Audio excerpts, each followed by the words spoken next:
Hello there, friends. Welcome to BJJ Meditations. This is BJJ Meditations episode number 65. I'm your host, Joe Hannan. This episode first aired on BJJ Mental Models on the show that I do with Emily Kwok called The Highest Levels. It's a show where we dissect the principles and tactics that we use in our peak performance consultancy with Josh Waitskin. And it was sort of a dissection of my performance mindset in the immediate aftermath of the New York Open, where I had some success. Emily has been a dear friend, so much more than a coach to me over the past 8 years I've been training with her. And it was an extremely emotional experience to go through this exercise with her, and one that I'll certainly remember for a long time. It's gotten a lot of positive feedback from the people who have heard it on BJJ Mental Models, and I really wanted to share it with you all as well. And also just to give you a preview of some of the offerings that are over there on BJJ Mental Models. This is just one show among a host of other amazing shows and resources for grapplers. If you want more episodes of the highest levels like this one, as well as access to the full course library, the coaching sessions, the podcast network, all the amazing things that BJJ Mental Models has to offer, you should sign up for their premium service at bjjmentalmodels.com. But without further ado, here is BJJ Meditations, episode number 65, Surrounded by Greatness. Hey guys, welcome once again to The Highest Levels with Emily Kwok and Joe Hannan. Super excited to get into this week's discussion. I've known Joe for quite a period of time, and our relationship has evolved in terms of the ways in which we engage with one another, and we're partners, we're peers. I'm also a teacher or a coach to him. And I've had the opportunity to see him grow in so many different ways. And I thought it would be really interesting for us to talk about what I would consider to be an important breakthrough that he had this last weekend competing at the New York Open. And I'm going to actually pass it over to Joe to explain the topic of conversation, because I think he'd do a much more eloquent job of it. But I think it's super relevant to most of us who are jiu-jitsu practitioners, and jiu-jitsu practitioners because we just enjoy doing it, not necessarily because we think that this is going to be our full-time profession. And I think that's most people that train in jiu-jitsu. So I consider this to be an extremely relevant conversation for those of us who support and engage and love what jiu-jitsu gives us. And I'm going to pass it over to Joe so he can talk a little bit about what this experience has been. Yeah, so it's interesting. I had a client of mine ask the other day about competition. He's a white belt, and he's in his 40s. He just turned 41, I believe, this weekend. And he was saying that when he looks at the competitive landscape, particularly on the amateur level, particularly like on the local tournament level, he sees a lot of chest thumping and warrior ethos. What he was saying was this very performative, ostentatious display. And he said, how do you reconcile that with the drive to compete? Like, where are you in that? Because that doesn't strike me as who you are at all. And I said to him, yes, there is a side to competition where you might be attracted to it to signal something about who you are, to tell other people about who you are and what you value. That's certainly a thing. And you can debate whether or not that's a constructive thing in terms of your development as a human being and your development as a grappler. There are pluses and minuses there. I tend to think it's better on the whole to compete versus not compete, regardless of what your motivations are, if you feel called to do it. But what I'm getting at here is you can use competition as a vehicle to tell the world something about you, or you can use competition as a vehicle to discover something about you. And I'm not going to say that there wasn't a virtue signaling attraction in the beginning. Like, that was certainly a part of it. I think that's sort of the shiny object in the room particularly like when you're a young man and you're first getting into jiu-jitsu. But very quickly I discovered that there was more to meets the eye, and kind of the further I've gone down this rabbit hole of competition, the more I've learned about myself in the process. And to kind of just like set the parameters of what I'm talking about here, I competed fairly regularly as a blue belt, had little to no success on the IBJJF level. I don't think I ever won a match. Won some rounds in local competition. Made a decent run at purple belt where I took bronze at the Atlanta Open, and then COVID shut the world down. Had a son and wasn't competing because I was focusing on being a dad. Didn't get back into competition again with seriousness until late purple belt, black belt. Like I got my black belt in July of 2023. I had signed up for Masters Worlds as a brown belt, and I immediately got bumped up into the black belt division after Emily decided to award me my black belt. So here I am now back in the arena as a black belt, having only really competed with some regularity as a purple belt. And I'll say I went into competition as a black belt somewhat naively. Like I'll recall one of our black belts, Emily, Jose, when he got his black belt, he and I were talking, and he said, I think I'm going to take a couple years to sharpen myself before I compete.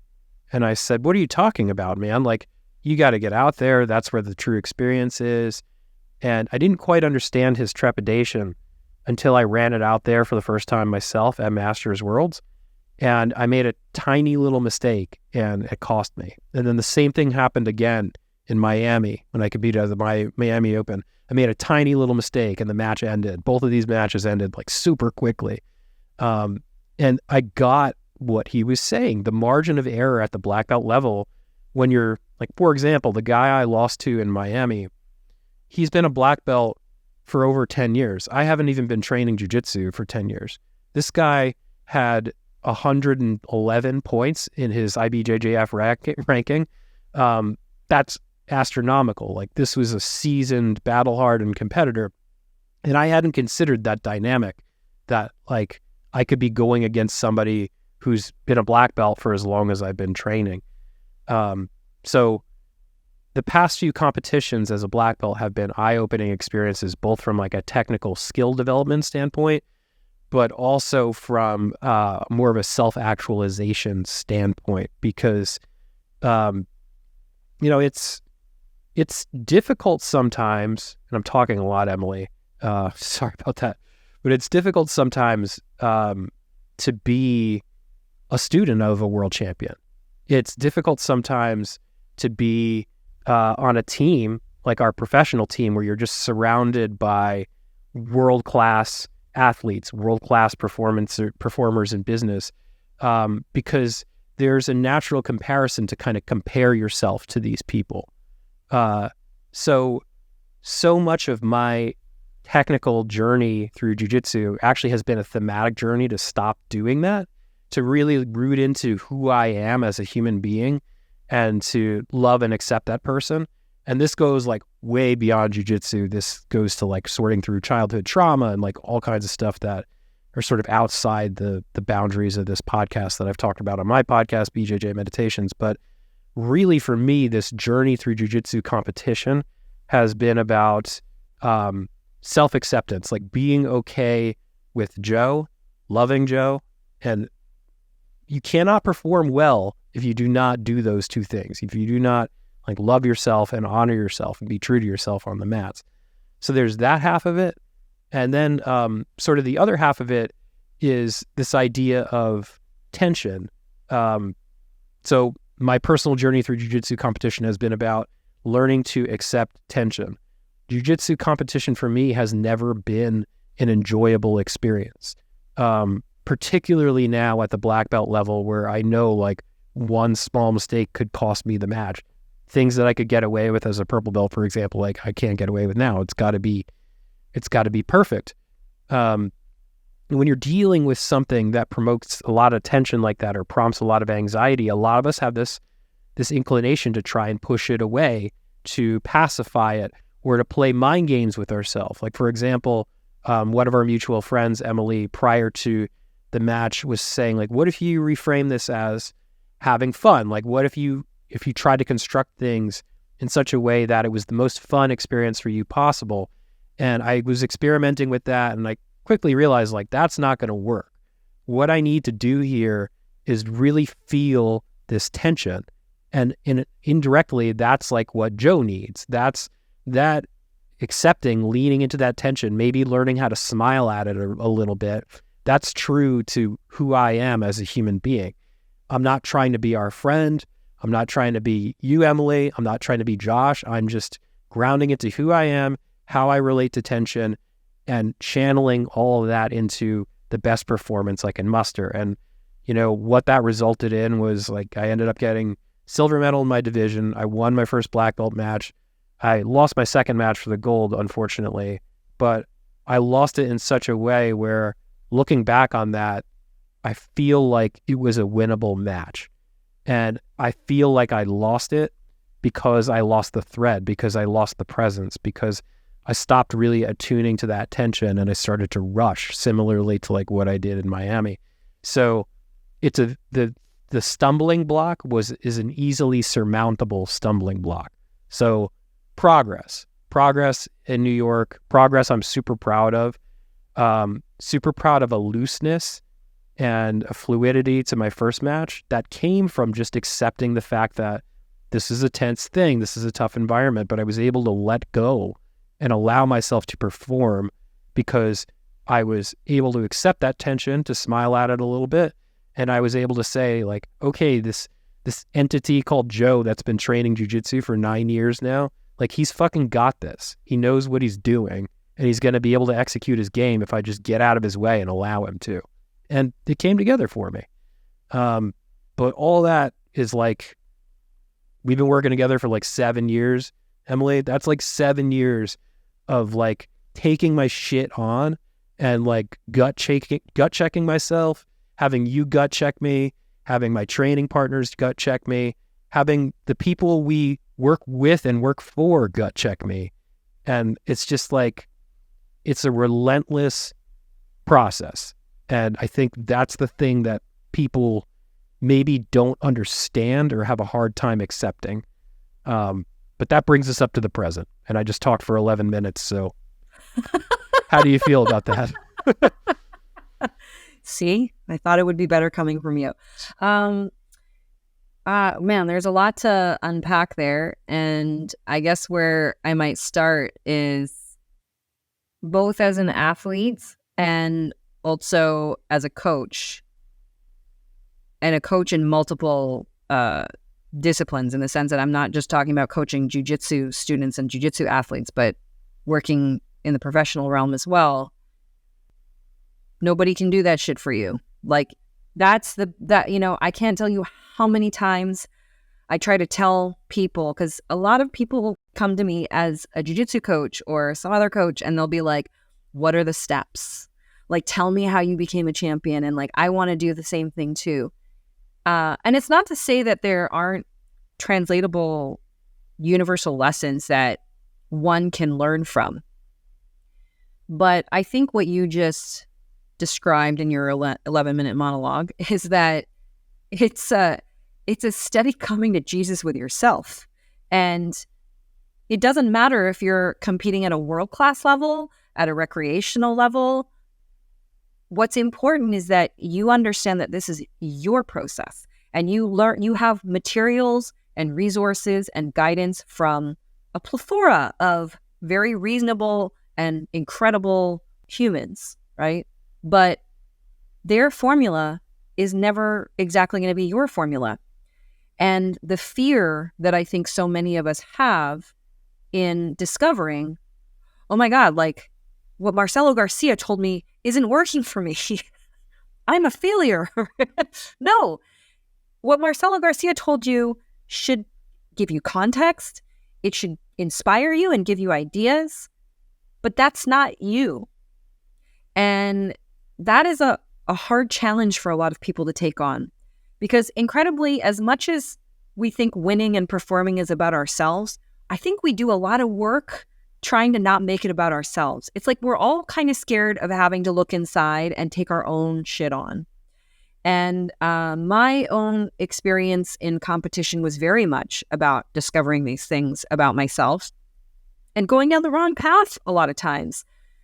But I've had so many years of experience just doing that. So in some ways, it became normal for me to swim around in that space. And as a school owner and as a teacher, I recognize that for a lot of people who come to this sport later in life, the reasons why they don't understand why they love it, the reasons that they don't understand around why they hate it, and to what you described as that tension, how many of us are willing to live in that tension and or seek it out versus how many people just don't like the tension and they just need it to be over with, you know? And so I think that what you describe is, in some ways, it's very abstract, but in other ways, it's super tangible. And I thought it would be a great discussion for us to have because it's so real to anyone that is doing this today. And to other conversations we've had, like we had Junio Ocasio on here before, and I just done that interview with Marcelo as well. Like, people have to recognize it doesn't matter what level that you're fighting at. Everybody's dealing with the same stuff. And especially in the world that we work in professionally, it's important for us to see that at every stage, taking your shit on and doing the work yourself is important. And you're no better or no worse than anybody else in the room. And the thing that actually connects us together is that camaraderie and that density you feel sitting alongside or working alongside someone who you know can relate to that same feeling that you've had. And but I think that this is an incredibly important discussion for us to have out in the open, because otherwise we have these discussions by ourselves and we think we're the only ones that feel this way. Yeah. You know, this language Josh used to use, he's kind of gotten away from it a bit in our consulting work, was this idea of the river. So picture this very turbulent, rushing river that's going by you. And out in the river are the people you respect. Maybe they're your colleagues or your teammates or whatever. And they're out there in the water, and the water looks rough, but they're like having a blast. You know, they're making the most of it. And this river is rushing them toward self-transformation or self-actualization. You know, it's pulling them in this direction. But at the same time, like, it's this beautiful monster. You know, you cannot swim against the current. Otherwise, like, you're going to drown. And you have all this trepidation about jumping into the river because maybe you're not the best swimmer, or maybe you're afraid of looking stupid, or maybe you're afraid of like how cold the water's going to be. So you hold back. But once you make that leap into the river, into this rushing, turbulent water, it's like you don't have a choice but to jettison all of those inhibitions, because you can't swim against the current, and you got to learn how to fucking swim. Otherwise, you're going to drown. And sure, like, you're surrounded by these people. Like, if I'm going to compare myself to you and Josh, like, you're surrounded by these people who have been world champions. They're world class in what they do. But as soon as you jump into the river, it's kind of like that goes away a little bit, because you look at, it's like you see eye to eye. You're both in the water and you're both going through the process, and you see that you share the same values and that you're undergoing the same hardship and that you chose it for yourself willingly. So you're kind of like brothers and sisters in arms in that regard. I don't think I talked to you about this, but the last time we were in Central America together, you know, like, Josh was out, I think, on the paddle foil, you were surfing and I was surfing. And, you know, Josh is like a hardcore waterman. Emily, you know, you're becoming a more and more skilled surfer by the day. I'm definitely the low man on the totem pole in terms of my surfing abilities, but, like, you know, I'm learning it, I'm figuring it out. And it was just this rough day, and I could not get out past the break. I was just eating shit. I was getting destroyed. At one point, my leash broke. I had to go back onto the beach and like tie it back together. Another point, I'm paddling out and like the drawstring on my bathing suit rips. So I have to go back out onto the water and like tie that and fix that to get back out. And all the while, you know, I'm watching you guys out there, and I'm like, that's where I want to be. You know, I want to be out there. I want to be in the water. I want to be on the waves. And like, it took me so long to get out, and I was so exhausted, and I almost gave up, but I would not let myself give up give up. And I got out there, and Josh looks me in the eye and gives me this huge smile and is like, you fucking made it, man. That's awesome. Like, we didn't know if you were going to be able to do it, but you did it and you're here. And I felt that connection that I was describing earlier of like when you're in the river and you're in the thick of it and somebody sees that in you and respects it. Like, it wasn't about that I was having a hard time. It wasn't about that I was looking stupid.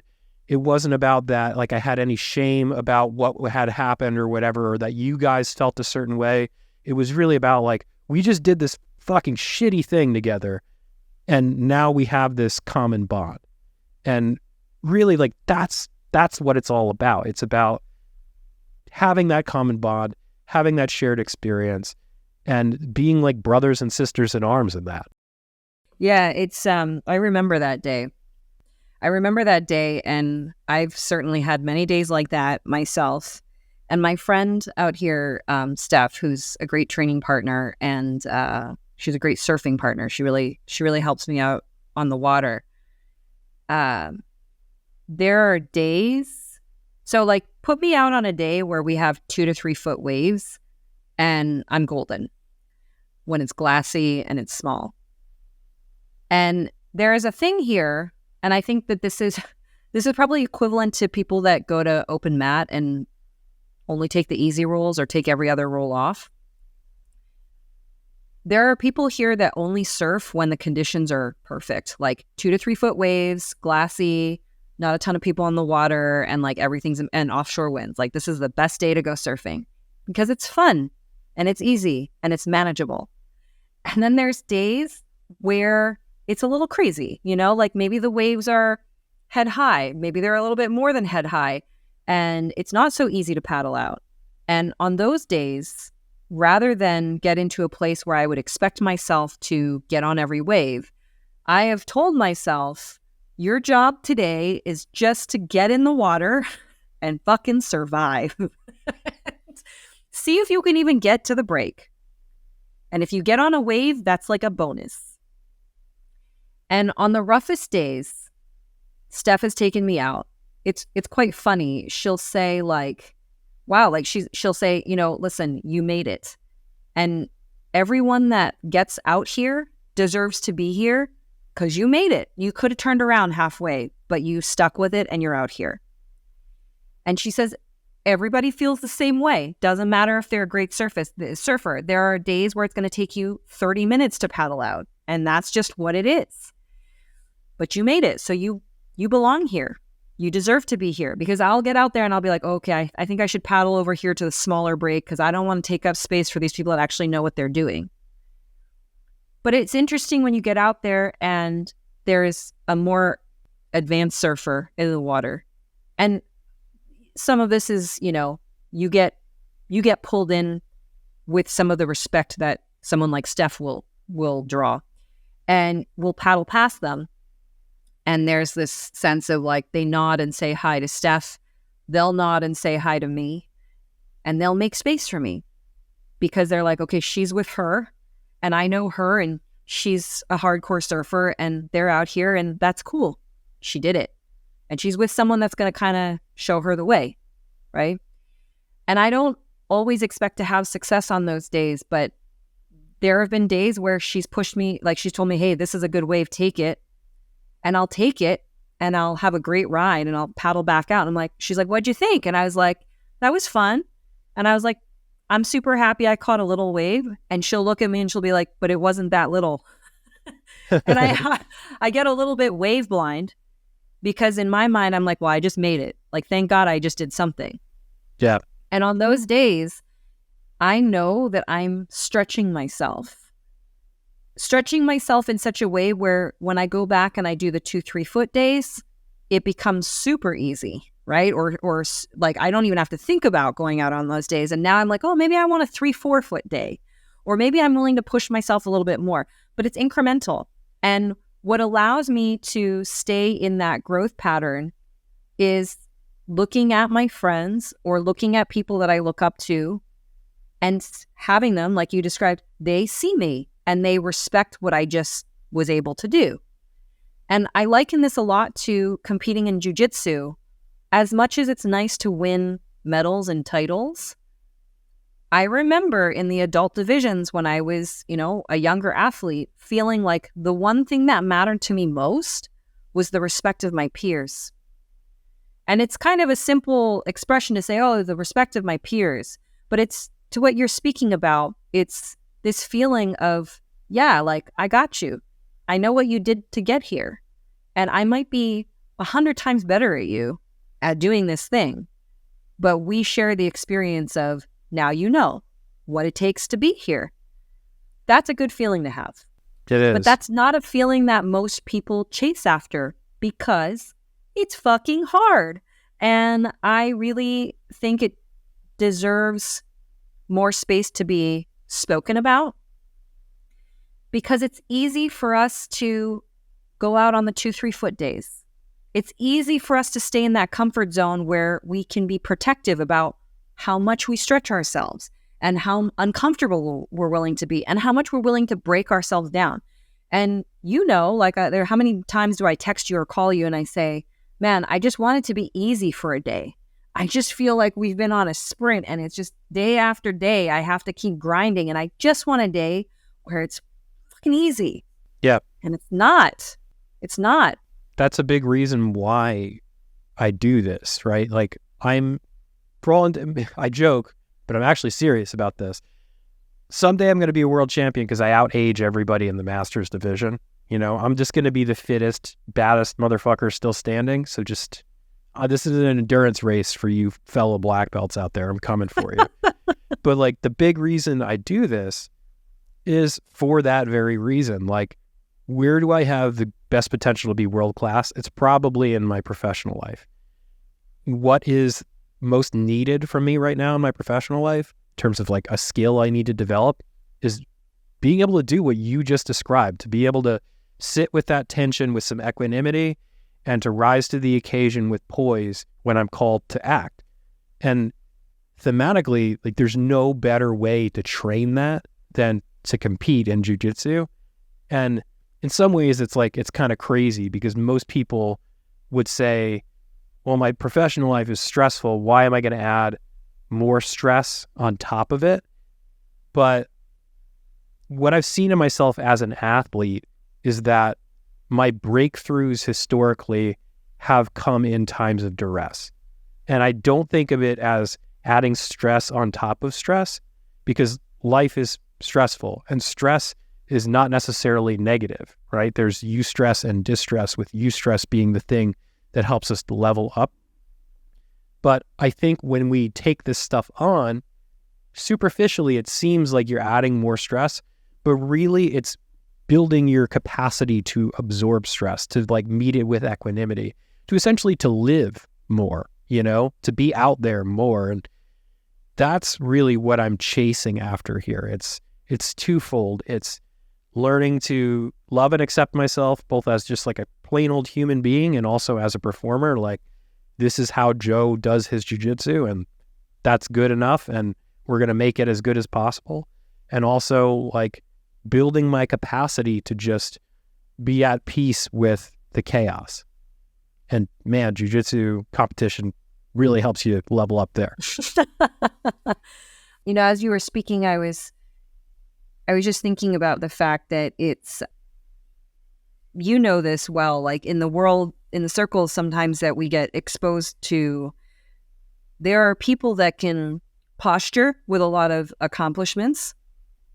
And then there's people that you just feel. And what's most impressive is sometimes the people who have accomplished so much, but have zero need to talk about it and put it out there, because they just bring a density in their presence. Like, you just feel their wisdom. You don't need to see a title or a reason for why you should listen to them. And it's touching and being around that kind of quality that inspires me. And I'm like, wow, like, how do I develop more of that? And it's very different feeling than being around people who become very brittle and protective about how people see them. And I see this a lot on the mats, and I see it a lot in the professional world around grabbing a title, being a little bit too rigid in terms of structure and where they were, like what the hierarchy looks like, how close they are to the boss. On the mats, it can look like somebody, I think most commonly on the mats, it's someone who's not willing to engage because they don't want to make a bad move. And how many times I've had to say to people, listen, if you don't engage, we don't actually learn anything. We're not doing jujitsu. There's no jujitsu happening. There's nothing happening.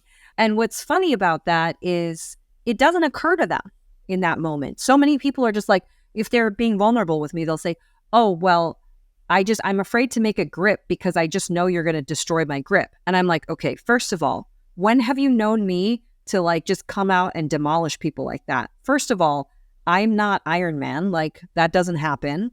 It's so interesting, like how people build up who they think I am or who they think Marcelo is. And they'll just be like, no. If I touch you and you grab me, you're going to throw me against the wall. And once you talk them off the ledge and they engage, it's like, okay, like after 5 minutes, wasn't that productive? Like, didn't we learn something? Hey, can I offer you an observation? You tend to be a little bit off balance on this side, or you're always reaching with this arm. And maybe if you did some more grip fighting, it would help with your attacks. And then they're like, oh, okay. And I'm like, so do you see how that piece of information that's going to inevitably make your jujitsu better would never have happened if you didn't just grab me? Like, just go with me. Yeah. And to develop the trust that we are training together and we're supposed to push each other and we're supposed to inspire each other. You're supposed to look at that person on the mat and be like, man, how does my guard get that good? Fucking get on the mats and do it, or go ask them a question, or have them put you in their guard and feel it. And then be like, how do I do that? Okay, well, your momentum's off here, you know? But we are so afraid of engaging with the source because I think for most of us, we feel like, well, I'm never going to do it that good. So if I do it, I'm going to get exposed, when exposure really is the medicine. Totally is. I also think that jiu-jitsu, for me, the mats have become a laboratory for me to take my stuff on. And I've said this to many people before, where it's like, you don't get to choose when stress happens to you, distress, as your language. You don't get to choose distress when it happens. And most of us who are just doing and like living our lives we think we have no control over the car accident that happened or the mean coworker that is trying to throw us under the bus. But we do have a choice, because if you decide that you want to take your shit on, you can train your response to distress. You can train and stretch yourself to like, how bad can I make this? What can I handle? So that when those things happen to you, you are moving from a much more centered space, and you're not reacting, and you're not grasping at straws, and you're not kicking somebody in the teeth. And that's the beauty of being willing to engage in that turmoil, that inner turmoil, so that you know how to deal with yourself everywhere else in life, you know? But it's like, that is for me the reason why I think I still do jiu-jitsu, because there's parts of me today that are just like, oh man, like, do I need to be doing this because it messes up my hips, or I feel like this? But I'm like, okay, I can take control of my training environment, and I can choose to make jiu-jitsu what I need it to be for me today. And it's a laboratory, and it's a gym, and it allows me to do whatever I want. If I want to do Tabatas, if I want to just do some Olympic lifts, it allows me to do what I want. And it's those lessons that I'm so excited to see other people take on. And primarily in this conversation, being able to observe how you've also evolved in taking your stuff on has been really beautiful. And it didn't happen overnight. No. And you had to wade, you had to wade into the water more deeply on your own terms, right? And so like when people are like, oh, well, how come, you hear people complain about their coaches or people that'll criticize, well, how come you didn't do this for me? Or how come you didn't tell me to do more? Like, it's not up to me. It's not up to me. If I tell you to go do it and you're not ready for it and you don't want to take it on, it's not actually coming from you. And that's what's primary. Is I do think that taking yourself on has to be a deeply intrinsic process. Like, you have to express your need to want to do this, right? And I don't know that everyone has to compete for the rest of their life, but whatever the medium is, finding that space to take yourself on is important. It's been a pleasure watching you get to this place, because I see how it's not only helped you grow as a person, but in all facets of the ways in which we engage with one another, Joe. Like, it's really impressive. And it doesn't mean that you're an expert, but what it means is that we have shared experience, and I can deeply respect how hard it is for you to take that on. Yeah. Well, thank you, Emily. And like, it means what meant the world to me. Like, okay, it was great to stand on the podium. It was great to get that silver medal and to prove to myself that I could win at a black belt level.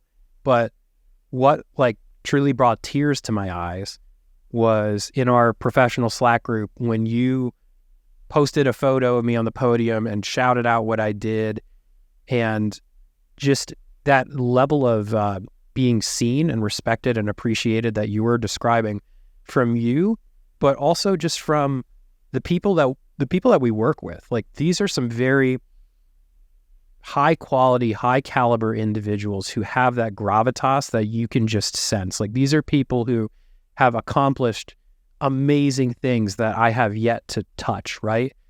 But just like Josh and you looked at me out in the water, I felt that same sort of being seen and respected and appreciated that you're describing right now, like from all of them. It was really about, okay, like, I'm holding up my end of the bargain here for this team, and they see that and they respect that, and like, we're going to do some fucking amazing things together because of that, you know, because we all share that commitment to being all in on taking our shit on. Like, that's a universal common denominator. And look, like, that's really painful. Like, we talked about prior to this conversation how some people have like this facade that they hide behind, where all of their vulnerability and all the shit that needs to be like taken on is hidden. It's kept out of view.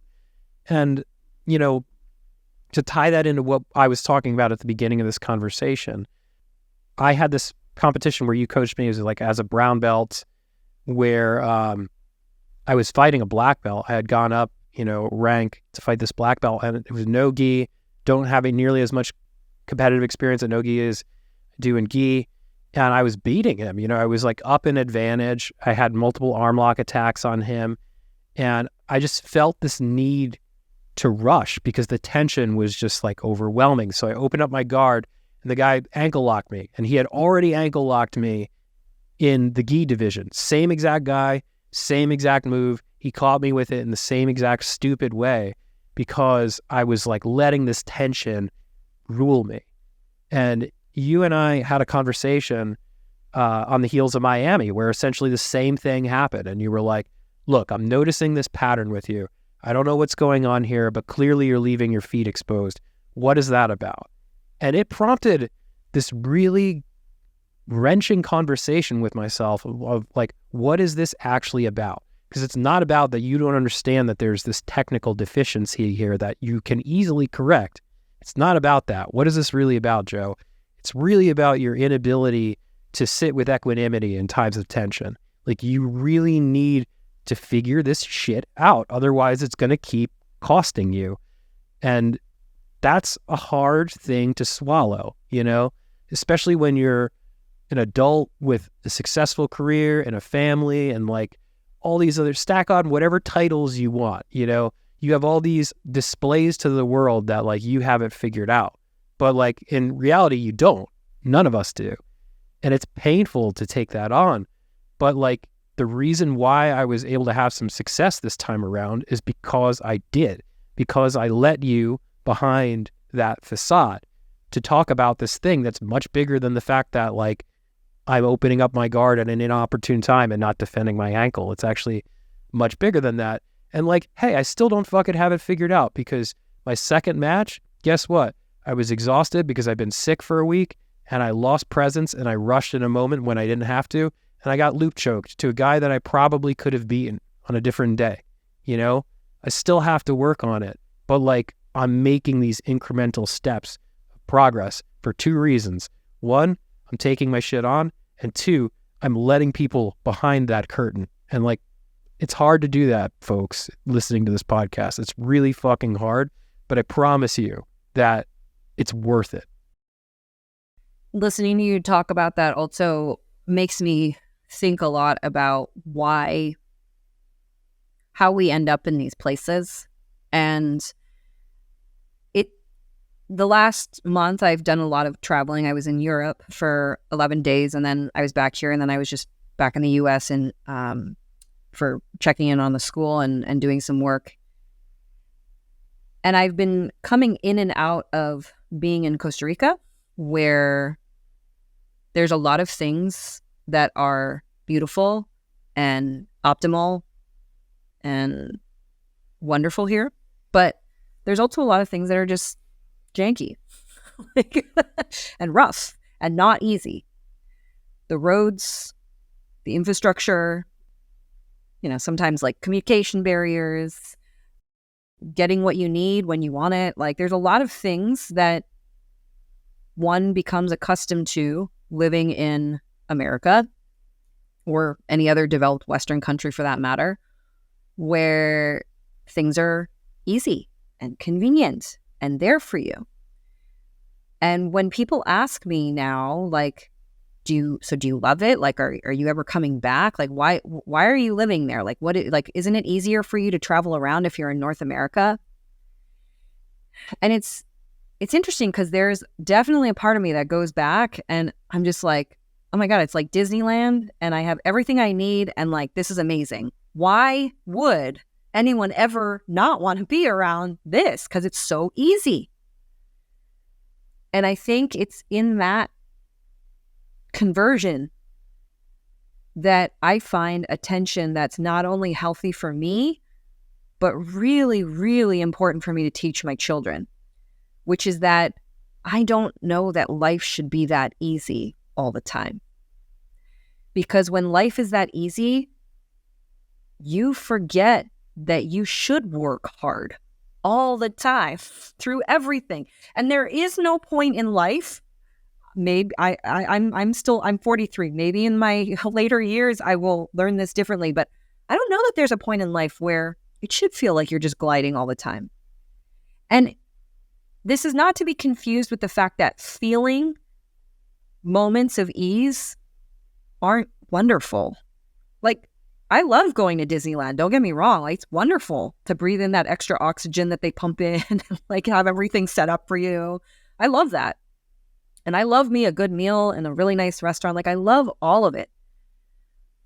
But you realize when you learn to live life at that pace and that amount of ease, that you don't want to take hard things on anymore. Because why should you? You've made it. Like, this is good. And I realize what that does to humans. It makes us fragile. And I don't want my children growing up like that. I don't want my children to feel that they shouldn't have to work hard or that internal struggle they have is totally normal and that we should learn to work through it. And I see it now because my kids are 10 and 8 and 4. And I see when they struggle with things. And sometimes, my oldest is starting to get a little hormonal and she starts crying over things that just don't really make sense to me. But I get it. Like, we all get to that place where we want to start crying about something that doesn't make sense. But it's so important for me to teach my children this lesson that this is a normal feeling, this internal strain, and we will work through it. And on the other side of it is a swimming pool with a coconut, And I feel like in so many ways, so many of us have lost touch with what discomfort should represent in our life. And like you said at the beginning, like stress, it's not always a bad thing. And we do have a lot of privilege and we are living in times where we have so much of what we need.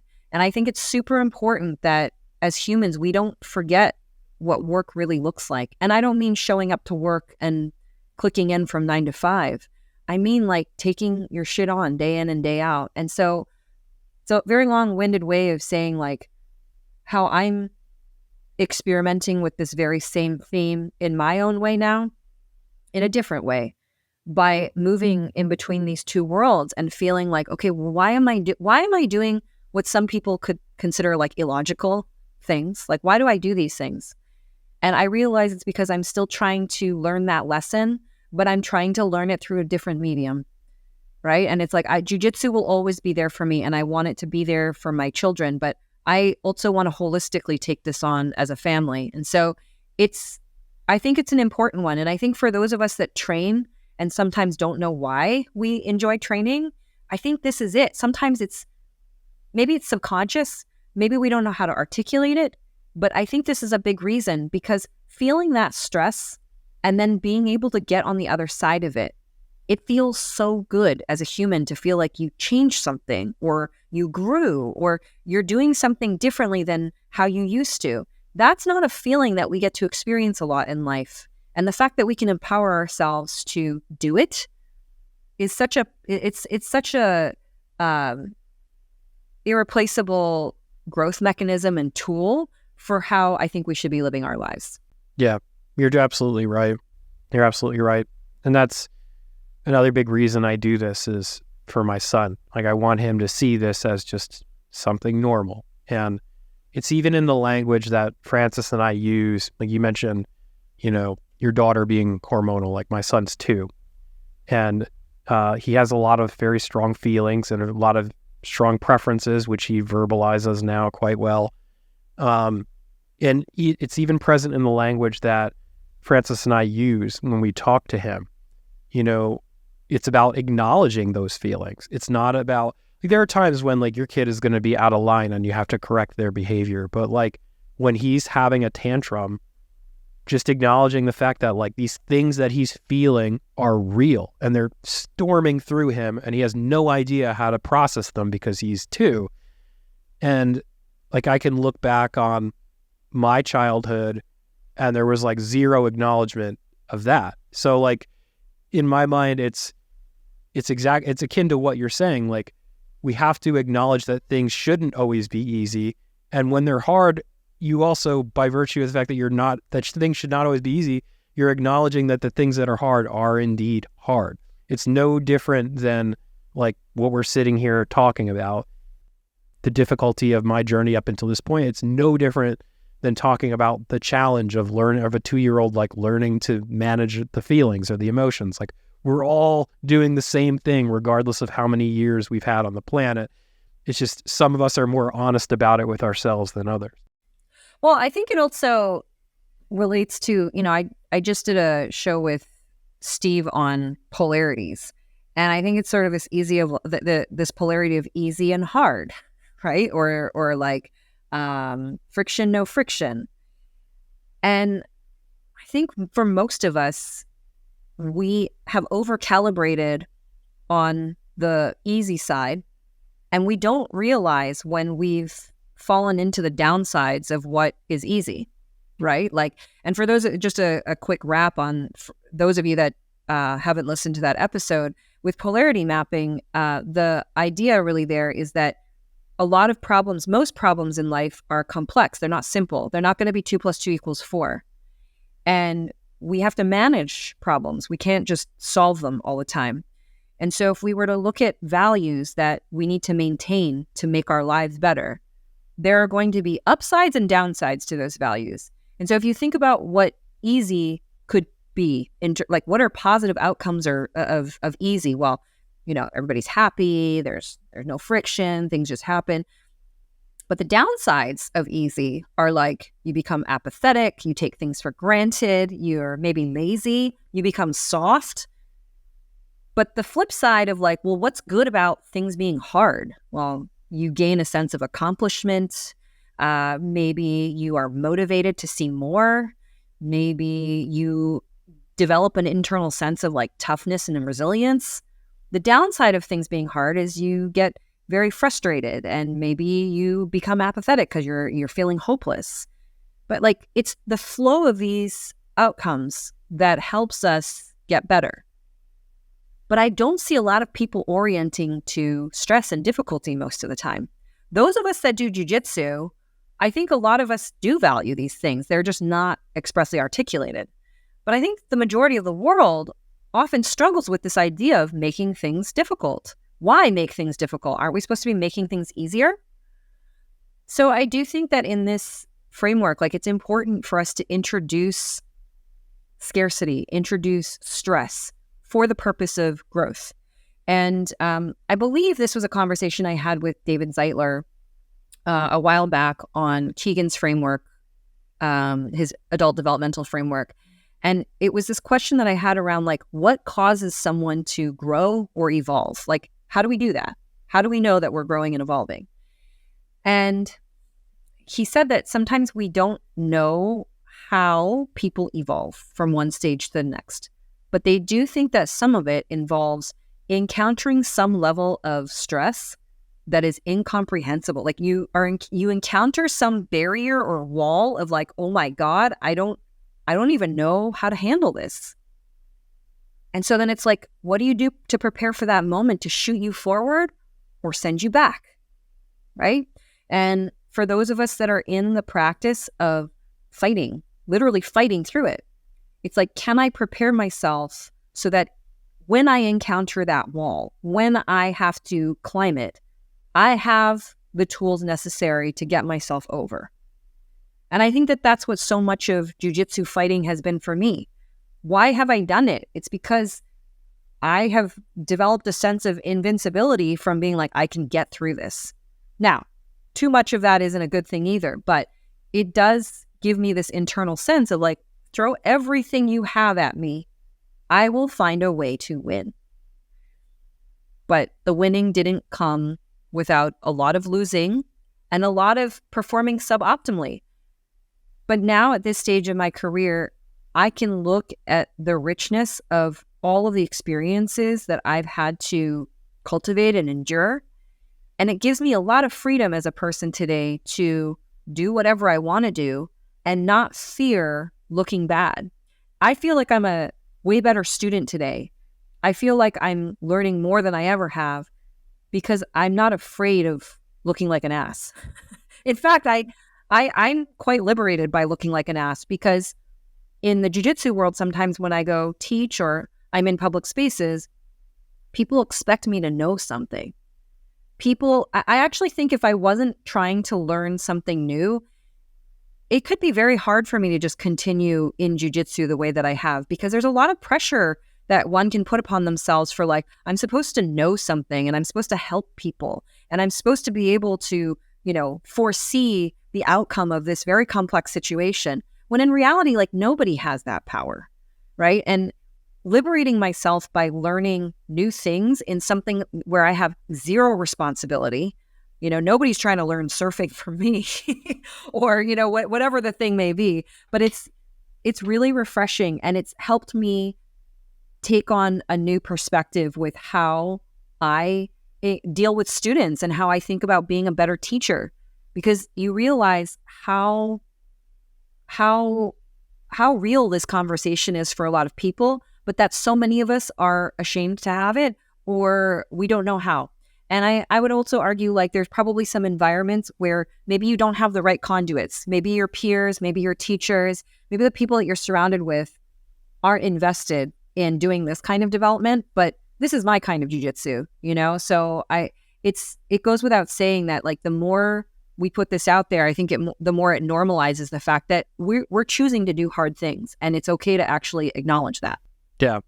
Well, and we're choosing to do hard things, but we're choosing to do hard things for their intrinsic value and for the personal development that comes with it. Like, there are people out there, like my client was saying, who choose to do the hard things so they can tell everybody about it, right? Like, and I'm not sure, I suppose that's better than not doing it, but, like, doing it consciously, to me, that's where the secret sauce is. And that's really fucking challenging.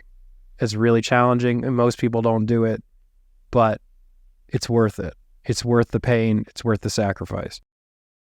I think there's also this, what you just said, we've spoken about this a little bit in our work, the difference between doing and training, that if we just show up to life every day and we just do. We just live. We take whatever happens that day and we move through it.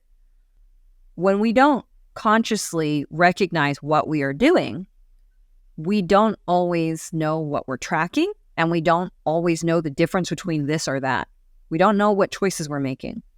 And when we decide that we're going to train at something, or when we decide that we're going to objectify this experience, now we're empowered to understand, oh, well, I could have done this, but I did that instead. And here's the outcome of this, not that. And if I track this a little bit longer, there's actual consequences to doing this, not that. And these are the right things, or those are the wrong things. This is how we develop the right feedback loops to see how we're learning. But until one takes the responsibility to flesh that out, do we really know what we're doing? And when I look back at my jiu-jitsu career and I think about maybe the first decade of, I didn't know what I was doing. I just showed up and I just fought my heart out, and I took a lot of abuse because of that. And I just mean, like, I put myself in abusive situations of taking a lot of physical punishment that I maybe didn't need to, but I did it because I was just showing up. I was just doing. And now I have a very different perspective on that, because I recognize there's a choice that was made to show up to train that day. And how am I going to manage the training that day? Am I just going to let it be am I at the mercy of everybody else's hands? Or am I going to have a choice in how I train myself? And these are important lessons that at this point in my life, I think will allow me to train with more longevity. But also, as I pick up other disciplines or I want to translate my learnings in different ways, I'm much more careful about understanding the difference between this or that. And it's small. Like, I can imagine some people are thinking about this going like, what the hell does it matter? But it matters. It matters that you picked a pencil, not a pen. They do two different things. And it's articulating these small details. And in some ways, the way I've related to it is like, it almost feels elementary to me to articulate things that seem so obvious. I started with my left hand, not my right. What does it matter? It really matters.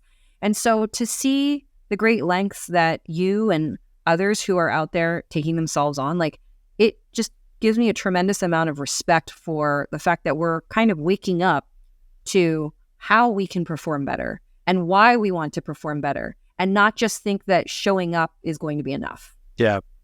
That's sort of a point I wanted to make, was that it sounds like earlier in your journey, you were kind of overdoing. You were necessarily training, you were overdoing, right? And I think that there are a lot of people out there who are underdoing. They're going to train. Maybe they train with the same 4 or 5 or 6 people that they feel safe with training with. They play the same game over and over again. They don't go out and try and acquire new things because maybe they don't want to go through the pain of sucking all over again. And all of that takes a commitment and an investment in the pain that we just spent the past hour or so describing. But ultimately it's worth it. And that's growth. Like, you talk about the pain that Zeitler described of running up against a problem that you can't solve, or a situation that you can't manage. And in a lot of ways, it's like existentially that feels like where I've been at for the past 3 months, 6 months, as I'm sure you could probably relate to that too. But that doesn't mean I'm just going to sit on my hands and do nothing here. I'm going to fight on, but I'm going to fight wisely. I'm going to train. I'm not going to do, I'm sure shit, not going to underdo. I'm going to train consciously and deliberately. I also think that what happens to those of us that just want things to be easy and don't want to be challenged and don't want things to change and just want to be able to control our locus point, if you stay there for too long, it breaks you in one way or another, or the world will break you. And unfortunately, that's something I've also had to experience and recognize in humans, is that when you stay malleable and you stay in a state of taking your stuff on, doing things and failing and being okay with that, Doing things with uncertainty, that's another big theme in my life is, am I making the right decision? I'm 43. I really can't afford to be making the wrong decision at this point, but like, what does it all add up to? And the people who live in fear of doing things wrong, making a bad decision, you lose the flexibility in rebounding at life, you know? And I think it's so important that we learn to lean into that discomfort at times and to know that for the most part, people don't want you to fail. And nobody's standing at the sidelines waiting to laugh at you. Nobody wants to make you feel miserable about the decision you made. The reality is most people are standing at the sidelines going like, man, I hope this works out for you. I hope the training was enough. And if it's not, man, like, here are 3 things that I saw you did amazing, but like, let's get back and figure that one thing out. Or like, I keep seeing this thing that keeps up over and over again. We got to eliminate that from your game. Okay, let's do it. But nobody's standing there thinking that you suck, that you didn't get first place. No teammate is wishing you ill will. Most people just want other humans that they care about to succeed. And the pressures that we put on ourselves, the things that limit our growth and the reasons why we don't try, I think more often than not are these internal conversations that we're having ourselves. Like this conversation, we could be just having this by ourselves and then assuming judgment from the world. But I think that the more you're willing to open this dialogue up with a handful of trusted teammates or with a trusted friend or spouse or with some coworkers, in whatever arena you're experiencing this, you're going to recognize that you are not the only person experiencing this, and that there's so much to be gained from looking across the room and seeing people that you respect and admire give you that like look of trust of like, I'm so glad you're doing this because I'm doing it too. This is how I got to where I got to, right? And I think that jiu-jitsu can sometimes be a very defensive and protective culture around like posturing around what success looks like. But I think for the audience that I'm interested in speaking to, and I won't put words in your mouth, but I can say probably the audience you're interested in speaking to is an audience that's very much engaged in wanting this. Yeah. You know? Totally. 100%. Any closing thoughts, Joe? No, just, I just appreciate you, Emily. Thank you. Thank you for being my coach. Thank you for acknowledging the transformation that I've been a part of. You've said to me privately and publicly now that you see it and that it's noticed, and that means a lot to me. And yeah, I just find somebody like that in your life who can guide you and support you and challenge you. Balance the challenge and the support in equal measures, Yeah, I couldn't agree with that more, in the sense that, maybe it's simplistic, but I think in all the work that I do holistically, everything can be boiled down to people, including myself, wanting to be seen and heard. If you ignore somebody outright, if you just go deaf to what they're saying and you don't want to recognize what they're doing, however big or small, that really minimizes a human and what they're able to contribute and the value that they can offer. But the moment you can just look at them or hear them and just acknowledge in a small way what they're doing, I think that has the potential to light a fucking fire. Because most of us walk around in life never being recognized for anything that we do, right? So I feel like our jobs as coaches, our jobs as leaders should be to help look for that thing that maybe that individual doesn't even see in themselves, and call out the thing that maybe they're self-conscious of, because I think it really matters. And once they start to see that the world sees them, or that somebody can recognize what they're doing, that says, okay, I'm making a difference. I can do this again. It's helping me and it's helping somebody else. That's something I'm like super committed to doing. I don't do it right all the time by any means, just by calling it out. It doesn't mean that I get it right, but where I can, I think it's super important that we share the things that we notice about each other, even if they're not huge wins, you know? It's all those little incremental wins, all the efforts that you make in the right direction that add up. And rather than stop and celebrate the team trophy or like the 10 championships that you just won in a row, all those efforts that people put into their self-growth every day really matter. So I hope for anyone that's listening today to what Joe said, cultivate that community for yourself. You know, whether it's some teammates, whether it's friends at another school, whether it's your coworkers, like surround yourself with people that will help you see those small wins, who aren't there to posture and one-up you all the time, who aren't there to collect your accolades and make them about themselves. When you learn to surround yourself and filter out people like that, it enriches your life on another level, and you can't lose. I really just don't think you can lose when you have the right people in your corner. I just want to say, like, I appreciate the fact that Joe was willing to have this discussion today because it's pretty fresh on him. We actually came to today's podcast with initially a different topic in mind, which is also a very good topic that we will cover for the next episode. But I thought it was important to discuss because it's still fresh. And sometimes when things are fresh, we don't have succinct language for it. Yeah. Because we're still processing, right? And to like Joe's 11-minute monologue, which was awesome, it's like you're still swimming in it. And again, like these are important moments to document because in a year or 3 years or 5 years, if Joe goes back and listens to this conversation and he's on the precipice of another tournament or another challenge in his life, this is going to bring back a lot of really good feelings.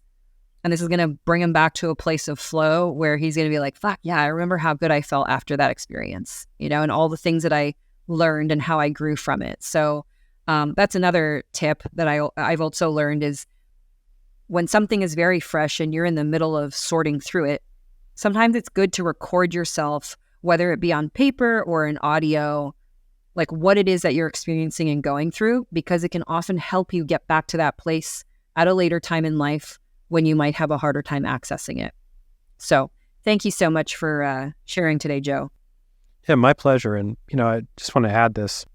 The whole reason I podcast is because of that. And again, it comes back to a challenge that you issued to me to put myself out there more.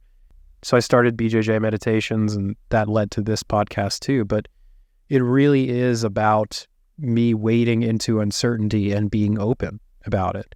Like my podcast, it's never scripted. I don't edit anything. Don't edit anything on this podcast. Occasionally I'll write something down as it occurs to me to talk about. But everything I do, even this podcast and my own podcast, is training. You know, it's training for that presence and that authenticity that we've been talking about for the past hour. And, you know, it's fucking hard to live your life that way, but it's transformative when you do. Yeah. Yeah. But I'm glad you're on it with me. And I'm glad that you're feeling the benefits of it, because I wouldn't have it any other way. Yeah, me either. Well, thanks for listening in, guys. If you want to catch Joe's podcast, it's BJJ Meditations. You can find him on Instagram. I'm sure Steve will also plug it in this episode as well. And I'm sure this might even be shared content. Yeah, we'll see. And yeah, if I do work on in a coaching capacity one-on-one with people, if that interests you, you can learn more about that at bjjmeditations.com as well. Amazing. All right, guys. Thank you so much for listening. We'll catch you next time. This has been a BJJ Mental Models production. Thanks again for listening, folks. I hope you enjoyed that episode. Just sort of a taste of what is available over on BJJ Mental Models. And once more, just to remind you quickly, if you want more stuff like the highest levels, as well as the full course library, access to coaching services, and the entire podcast network, you should sign up for BJJ Mental Models at bjjmentalmodels.com. That's the premium service, and that gives you access to all of that other stuff. And finally, if you're interested in supporting me, the best way to do that is to book a coaching session with me.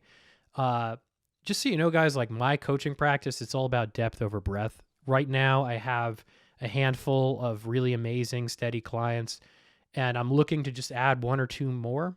That's really all I can handle and do a high quality job.